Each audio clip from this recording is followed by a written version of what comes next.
wabarakatuh. Di sini saya akan menjelaskan tugas geografi saya Nur Hikmah dengan NIM 2486 Selamat menyaksikan. Adapun materi-materinya yaitu ada prinsip geografi, sejarah perkembangan ilmu geografi, dan ketiga itu ada jenis karakteristik bencana alam. Adapun materi yang satu itu prinsip geografi. Prinsip geografi merupakan dapat diartikan sebagai sebuah dasar dalam mengkaji penjabaran, pengungkapan, dan penyajian gejala dalam fenomena geosfer. Secara garis besar, pengertian prinsip geografi ialah suatu gejala dan fakta yang terbesar tak merata di permukaan bumi, seperti bentangan alam, hewan, tumbuhan, manusia secara teori prinsip penyebaran, distribusi, prinsip sebab akibat, interlasi, prinsip pengabaran, deskripsi, dan prinsip kronologi atau prinsip gabungan. Adapun materi yang satu itu prinsip geografi. Prinsip geografi merupakan dapat diartikan sebagai sebuah dasar dalam mengkaji penjabaran, pengungkapan, dan penyajian gejala dalam. Adapun prinsip persebaran. Dalam pengertian prinsip geografi yang pertama yakni persebaran tentang bentang alam yang ada di permukaan bumi yang tidak merata dan menjadikan setiap wilayah atau daerah berbeda satu yang lainnya. Guna melihat persebaran fenomena dan fakta geografi di permukaan bumi, maka diperlukan adanya peta. Contoh dari prinsip penyebaran adalah persebaran flora dan fauna, persebaran penduduk, bentang alam, persebaran hasil sumber daya alam, dan lain sebagainya.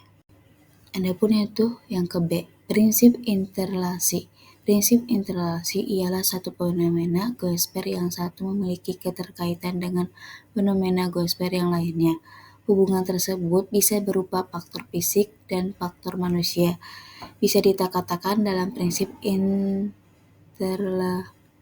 gejala yang satu berkaitan dari gejala yang satu berkaitan dari gejala lainnya. Sebagai contoh, letak garis lintang dapat memengaruhi pembangunan di segala bidang dan sebagainya. Adapun yang ke C, prinsip deskripsi.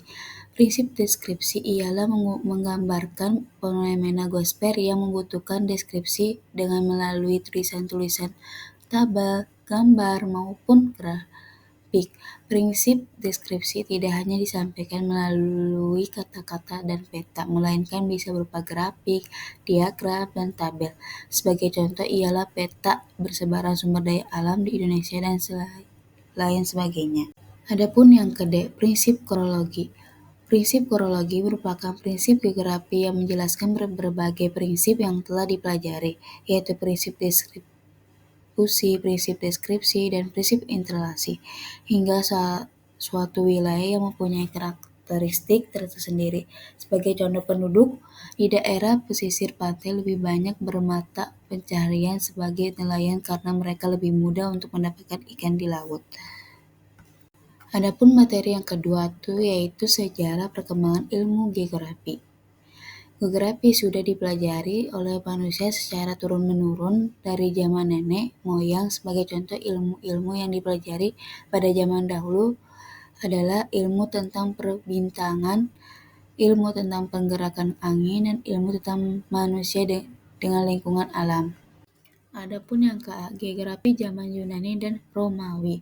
Di zaman Yunani kuno telah ada usaha untuk menguasai hal tentang manusia termasuk sifat dari penduduknya.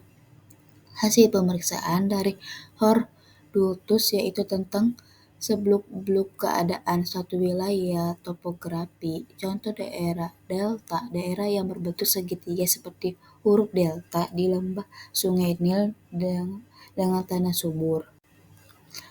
Stainless yaitu lebih dari 580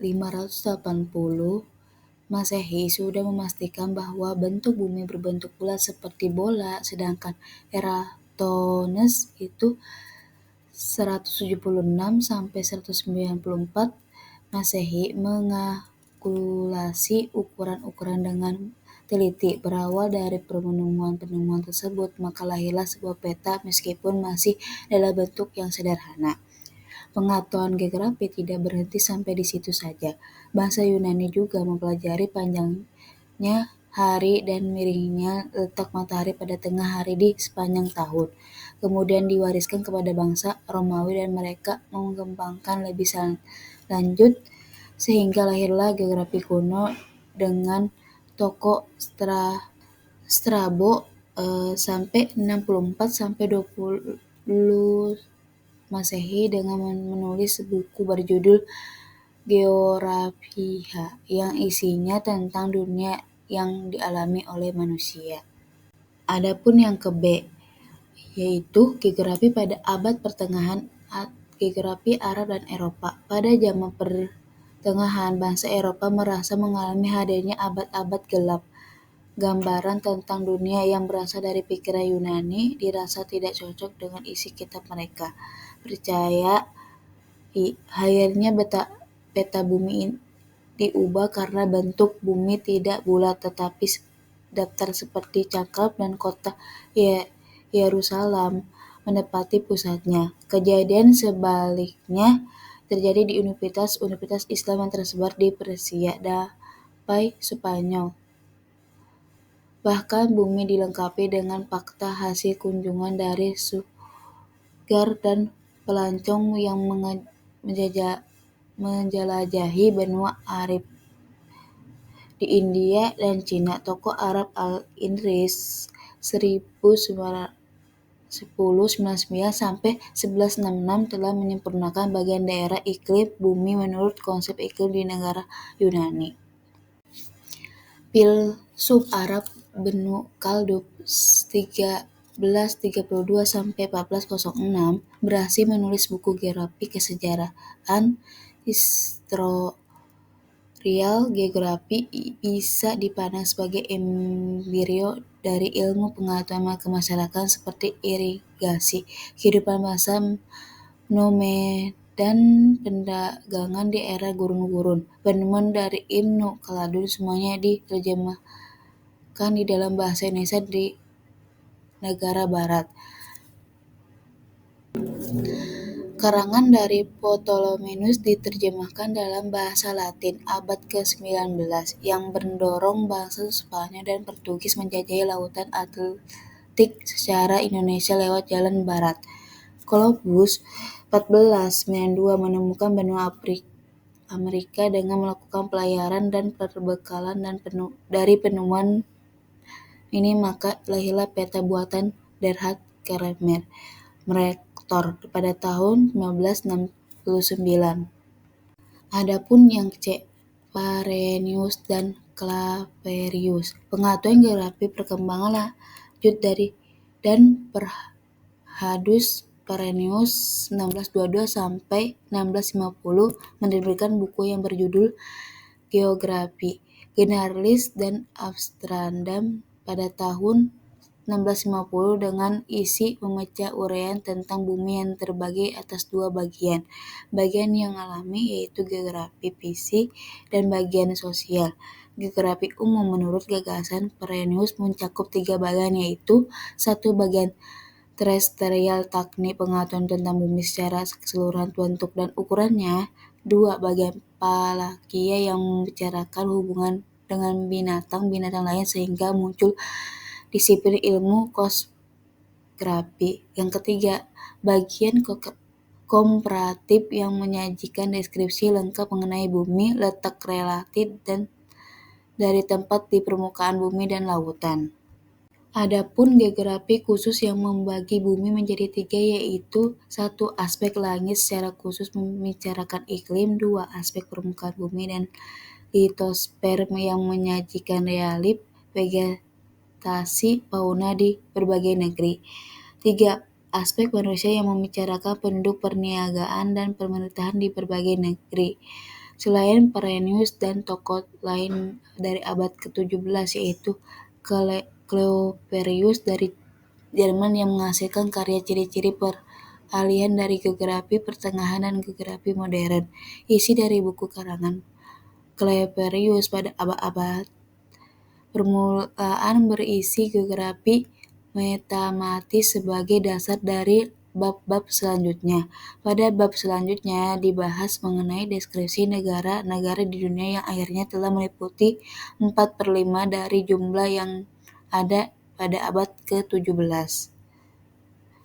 Adapun yang kedua, awal geografi modern abad ke-18.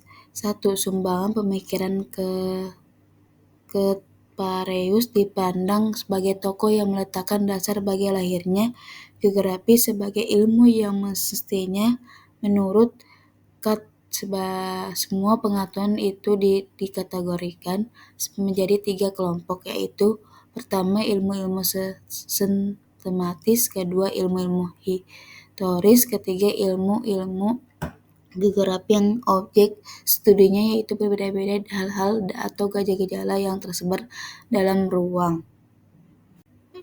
Adapun yang kedua, jasa Alexander dan von Humboldt Albon. Jasa dari geografi Jerman adalah Alexander van Humboldt 1779 sampai 1859 dan Karl Ritter yang membentuk isi pengetahuan geografi menjadi pengetahuan ilmiah yang benar.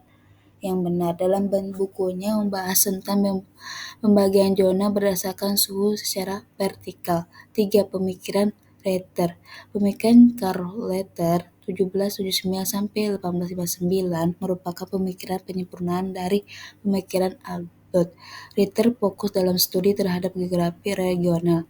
Ritter juga menuliskan peradaban Yunani dan Romawi yang pada akhirnya membuat proses penggeseran peradaban yang bergerak dipindah ke Eropa Barat lautan setelah Laut Tengah selesai tugasnya sebagai lautan di dunia. Adapun yang kayak berbagi pandangan geografi pada akhirnya abad ke-19. 1. Zaman penggunaan alam. Sejak pertengahan abad ke-19, kemajuan dalam bidang ilmu pengetahuan hayati menarik perhatian masyarakat. Terjadi kekosongan dalam mimbar geografi di Jerman dan Inggris sepeninggalan Rentel dan Macaulay 1789 sampai 1860. Di luar bidang akademik muncul gagasan baru untuk memperhatikan human geografi. Kegiatan membuka daerah baru di Amerika Serikat. Tokoh-tokoh yang berhubungan dengan pendapat tersebut adalah Mayor Powell 1834 sampai 1902 dan Marsh 1801 sampai 1882.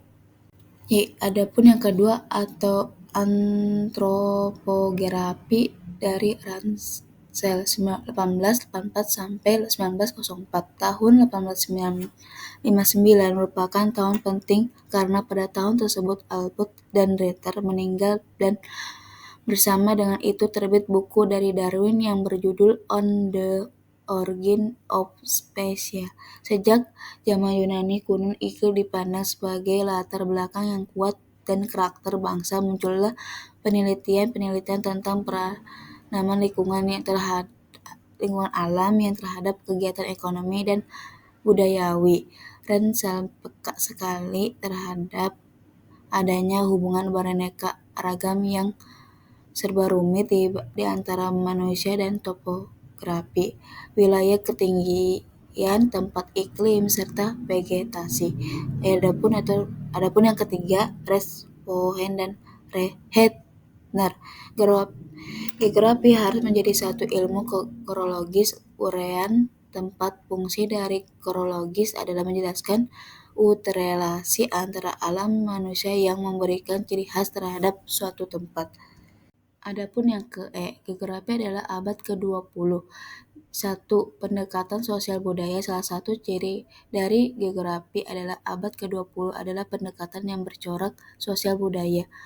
Marsh 1864 membalikan perkara dengan mengatakan bahwa manusia yang membentuk rumah yakni permukaan bumi, tetapi pendapat tersebut tidak segera diakui oleh geografi pada zamannya.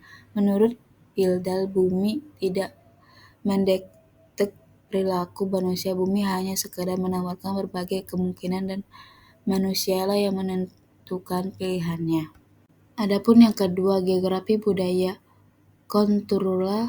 Geografi pada dasarnya membahas tentang aspek material dari budaya yang memberikan corak khas kepada suatu region, terutama pada kenampakan alamnya. Akan tetapi ada faktor lain yang menjadi ciri khas dari kenampakan tersebut seperti ideologi, adat, hukum, perdagangan, dan sebagainya.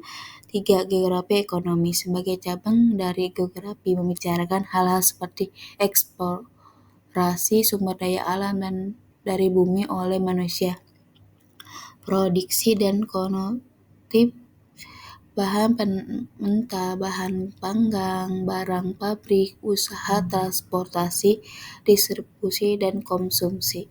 Adapun yang perkembangan geografi mutakhir atau modern. Pandangan geografi mutakhir dikemukakan oleh tokoh yang bernama E. A. Wirige 1965 yang mengemukakan pendapatnya bahwa semua metode analisa dapat digunakan dalam kajian geografi selama analisa tersebut mampu menyelesaikan permasalahan yang terjadi. Dengan demikian dapat diselidiki lebih lanjut tentang relasi antara gejala.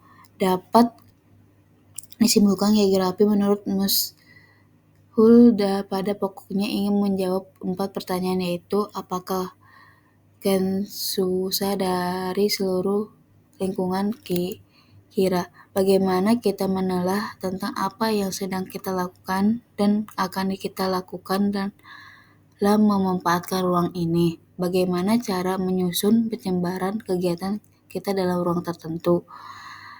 4. Sejauh mana kita terlihat dalam permukaan bumi dan dalam antrian menyusun persebaran dan pemanfaatan dalam tempat tertentu. Adapun materi yang ketiga yaitu yang terakhir, jenis dan karakteristik bencana alam. Menurut bahasa, bencana alam natural disaster adalah peristiwa alam yang mengakibatkan dampak besar bagi polusi manusia. Bencana juga merupakan kejadian yang berlebihan dan mengancam dan mengganggu aktivitas normal kehidupan masyarakat. Posisi geografis telah menempatkan Indonesia menjadi salah satu wilayah yang rawan dengan bencana alam. Indonesia terdiri dari kepulauan di mana terdapat 3 lempeng besar bertemu, yaitu lempeng Indo-Australia, lempeng Eurasia, dan lempeng Pasifik.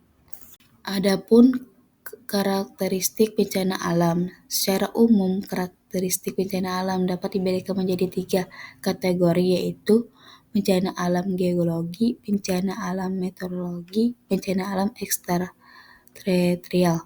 1. Bencana alam geologi yang terjadi pada permukaan bumi. Contoh dari bencana alam yang masuk dalam bencana alam geologi adalah gempa bumi, tanah longsor, dan gunung meletus. Yang kedua, bencana alam meteorologi yang terjadi akibat pengaruh iklim yang terdampak langsung kepada manusia.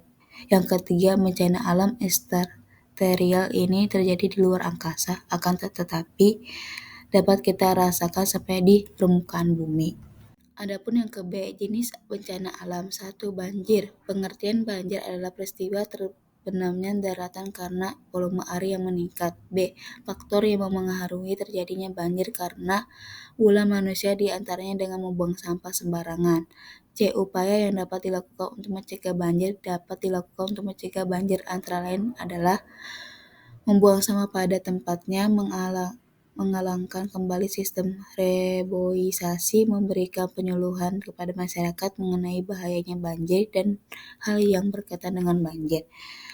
Yang ke D, kiat-kiat yang dilakukan jika banjir sudah menempuh bahaya banjir yang sudah datang, maka adalah beberapa hal yang dilakukan adalah: yang kedua, tsunami. Pengertian tsunami adalah gelombang pasang yang akibatnya adanya gempa di dasar laut. Terjadinya gempa di dasar laut karena adanya pergeseran lempeng di dasar laut sehingga menimbulkan gelombang pasang dan dengan cepat menuju deretan. B. Hal yang perlu dilakukan sebelum terjadinya tsunami. 1. Jika bertempat tinggal di daerah pantai, diharapkan untuk memantau berita tentang perkiraan terjadinya tsunami. 2. Tetap bersama anggota keluarga. 3. Menyimpan surat berharga, uang, perhiasan pada suatu wadah yang kedap udara. Yang C. Hal yang perlu dilakukan apabila tsunami datang: 1. Mengungsi ke tempat yang lebih tinggi. 2. Tetap bersama keluarga. 3. Memakai pelampung badan yang sudah disiapkan. 4. Berdoa untuk mengatasi kepanikan. 3. Pencemaran udara didapatkan dari asap-asap kendaraan bermotor serta asap-asap dari pabrik industri. Dampak dari pencemaran udara yaitu dampak pada kesehatan manusia dan dampak kepada tanaman. Dampak kepada tanaman yaitu akan terganggu pertumbuhannya zat-zat dan fotosintesis tumbuhan. Adapun yang keempat, gempa bumi adalah suatu getaran atau getaran yang terjadi di permukaan bumi akibat pelempatan energi dari dalam bumi secara tiba-tiba yang menciptakan gelombang seismik. Lempeng tersebut mengalami pergeseran, pecah maupun memuncak ke atas. Indonesia merupakan salah satu daerah yang rawan gempa karena Indonesia berada dalam pada jalur gempa teraktif di dunia dan dikelilingi oleh cincin api Pacific Ring of Fire. Indonesia juga terletak di pertemuan 3 lempeng utama dunia, yaitu lempeng Eurasia, lempeng Indo-Australia, dan lempeng Pasifik. Adapun yang ke A, proses terjadinya gempa bumi. Berdasarkan proses terjadinya gempa bumi dibedakan menjadi 3, yaitu sebagai berikut. 1. Gempa tektonik merupakan gempa yang paling sering terjadi. Pergeseran pada sepanjang bidang patahan menimbulkan getaran dan goncangan yang kemudian merambat ke segala arah melalui materi-materi penyusun bumi. 2. Gempa vulkanik adalah gempa yang disebabkan oleh peristiwa vulkanisme, baik itu sebelum terjadi peristiwa letusan Gunung Merapi. 3. Gempa bantuan adalah getaran bumi yang terjadi akibat aktivitas manusia di permukaan bumi. Gempa ini merupakan gempa dengan skala kecil karena daerah yang terpengaruh di sekitar antara 1-100 meter. Adapun yang ke B, hal yang harus diterapkan untuk mengatasi dampak gempa yaitu membuat bangunan dan tahan gempa, mengatur kembali tata letak ruangan. C. Mencegah jatuhnya barang-barang berat. 3. Mengikuti penelitian gempa. 5. Sedia perkembangan wajib di rumah maupun di tempat kerja. Terima kasih.